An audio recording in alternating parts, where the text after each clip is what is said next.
नमस्कार दोस्तों, मैं हूं श्रीधर और आप देख रहे हैं Netaji dot live. Netaji dot live के माध्यम से हमारी कोशिश होती है कि हम आपके पसंदीदा नेताओं के वक्तव्य भाषण आप तक पहुंचाएं, वो भी असंपादित। आइए इस कड़ी में देखते हैं काका के नाम से मशहूर हो रहे हैं छत्तीसगढ़ के वर्तमान मुख्यमंत्री आखिर प्रेस कॉन्फ्रेंस में क्या कह रहे हैं। समय समय पर अपने दिए गए वक्तव्यों से चर्चा में रहते हैं मुख्यमंत्री, और मुस्कुराते हुए जिस अंदाज में वो विपक्ष को जवाब देते हैं काबिले तारीफ है। मुख्यमंत्री जी सहज सरल तरीके से विपक्षियों के लगाए गए आरोपों को दरकिनार करते हैं। लेकिन चुनावी वर्ष है, 4 साल गुजर चुके हैं, अब जनता के बीच जाना है। जनता पूछेगी पिछली सरकार में आने के पहले उन्होंने जो वादे किए थे, जो मैनिफेस्टो में जो पॉइंट्स थे, जो मैनिफेस्टो के जो विषय थे, उसे कितना पूरा किया है भूपेश सरकार ने।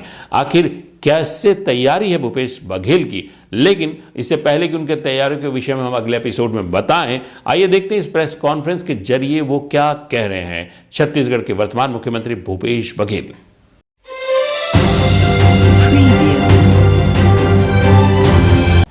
आरक्षण के मामले में भारतीय जनता पार्टी की दोहरा चरित्र उजागर हो गया है।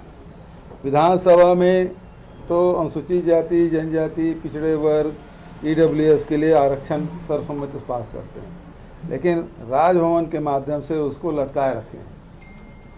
उनको तो चाहिए कि राज्यपाल से अपील करे और हस्ताक्षर हो उस बिल पे, ताकि यहाँ के हजारों लाखों युवाओं के जो सपने वो पूरा हो सके। हम नौकरी देना चाहते हैं, कॉलेज में एडमिशन है, ये सब चीज़ें हैं जिसका नुकसान यहाँ के लोगों को हो रहा है, और 9वीं अनुसूची में जोड़ने के लिए कहा जाए, ताकि ये जो समस्या है जो बार बार आ रहा है छत्तीसगढ़ में, उससे निजात मिले। भैया इसीलिए आरक्षण पे राज्यपाल की तरफ से मीडिया में बयान आया है कि वो जो सरकार के जवाबों से संतुष्ट है, और क्वांटिफाइड जो रिपोर्ट है उसका भी जिक्र उसमें किया हुआ है उस लेटर में।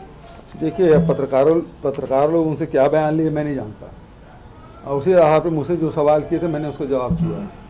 क्वांटिफाइबल डाटा देना कोई ज़रूरी नहीं है। जो बिल विधानसभा का है और इसमें आर्टिकल 200 के हिसाब से इसमें फैसले होंगे, या तो हस्ताक्षर करे या वापस करे।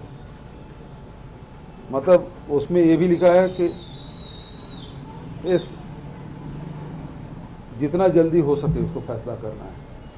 तो अब भाई 2 दिसंबर का ये फैसला है विधानसभा का, आज 25 जनवरी हो गया, कितने दिन तक लटका कर रखना है। अधिकारों का दुरुपयोग नहीं होना चाहिए।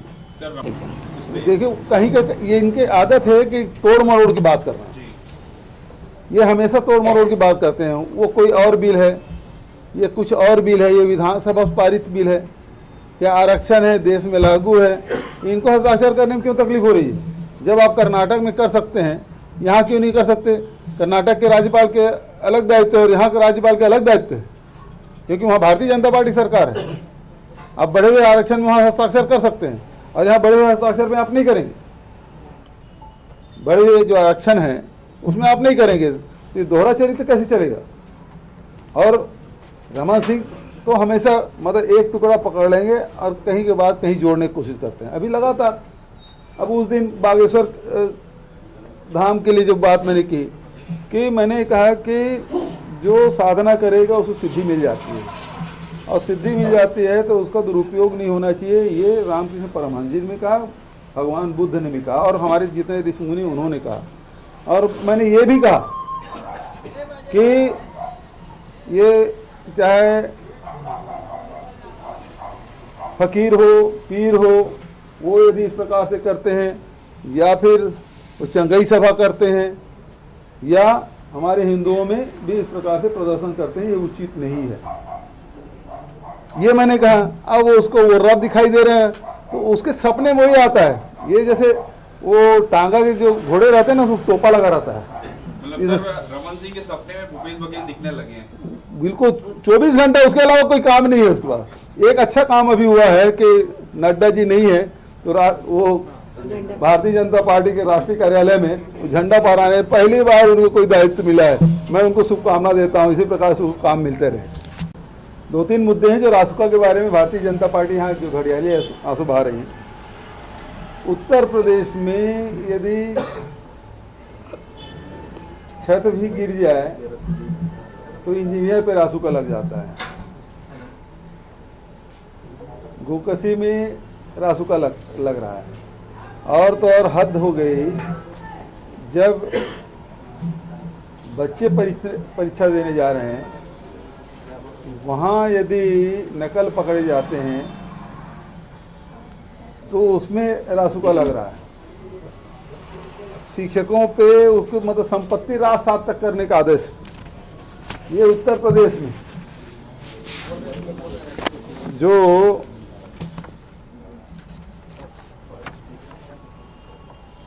मोदी और शाह जी के बाद सबसे बड़े नेता योगी आदित्यनाथ, और वो हर मामले में रासुका लगा रहे हैं। बच्चों पे नकल करने पर भी उस पर रासुका लगा रहे हैं, ये जानकारी है। और यहाँ वो घड़ियाली आंसू बहा रहे हैं।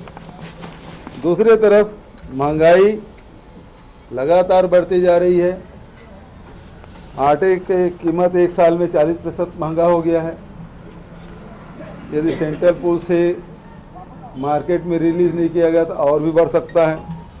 दूसरी तरफ आज हमारे प्रवक्ता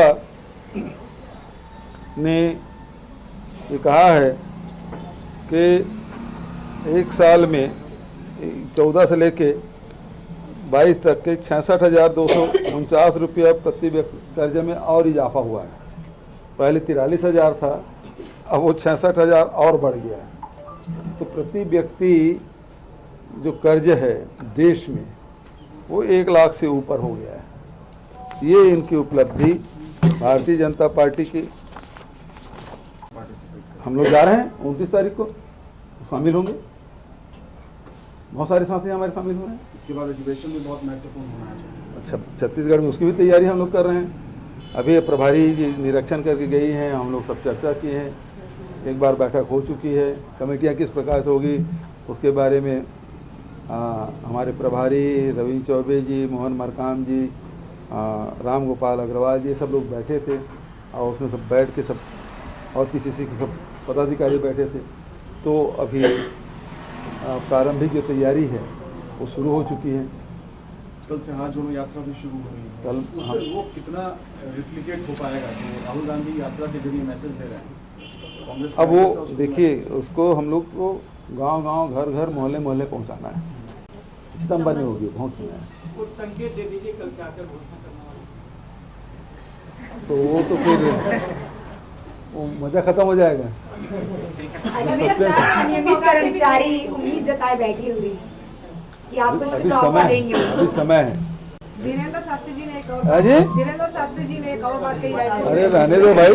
महिलाओं की तुलना भैंस के साथ की है। उन्होंने छोटे छोटे कपड़े पहनने वाले महिलाओं को कहा है कि अगर अपने आप को मॉडर्न बताते हैं तो भैंस तो बहुत पहले से ही कपड़ा नहीं पहनती, वो मॉडर्न है।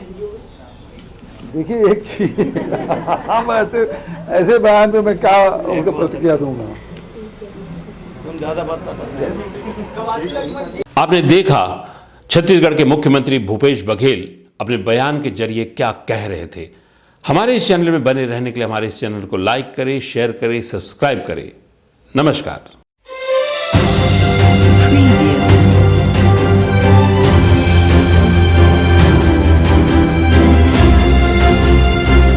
नेताजी.live के प्रायोजक है Satyadeep diagnostic and clinic, Supela, Bhilai.